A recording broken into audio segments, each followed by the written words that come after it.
બોટાદ નગરપાલિકાના ફાયર વિભાગે લોકોની સુરક્ષાને ધ્યાનમાં રાખીને કૃષ્ણ સાગર તળાવ ખાતે ગણેશ વિસર્જનને લઈને ખાસ વ્યવસ્થા કરી। ગણેશ વિસર્જન કરવા આવતા લોકો પાસેથી ગણેશજીની મૂર્તિને લઈને ફાયરની ટીમ પાણીમાં વિસર્જન કરે છે। લોકોની સલામતી અને તળાવમાં અવ્યવસ્થા ન થાય તે માટે ફાયર વિભાગે આ પગલાં લીધા છે।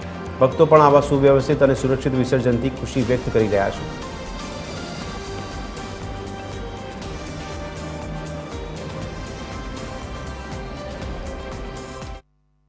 बेस्ट सुविधा है केम के पहला करता क्या सेफ्टी ने ध्यान में राखीने अत्यारे बेस्ट है समझे केम के आज टेबल सुविधा है कोई आया गणेश विसर्जन करवा तो टेबल पर पोतानु व्यक्तव्य करीने पोतानु करीने गणपति विसर्जन माटे फायर सेफ्टी वाळाने देने शांति थी अंदर पधराई दे छे विसर्जन कर नाखे छे એટલે बेस्ट है सेफ्टी माटे तो बेस्ट है जोई तो मारी दृष्टिए એ કારણે બોટાદ ફાયર વિભાગ દ્વારા કૃષ્ણસાગર તળાવ ખાતે બોટાદ નર્સરીની પાછળના ભાગમાં જ્યાં બોટાદ નગરપાલિકા ધાર્મિક પૂજાપા નિર્માલ્ય નિકાલ સ્થળ છે ત્યાં ફાયર વિભાગનો બંદોબસ્ત ગોઠવી દેવામાં આવેલ છે।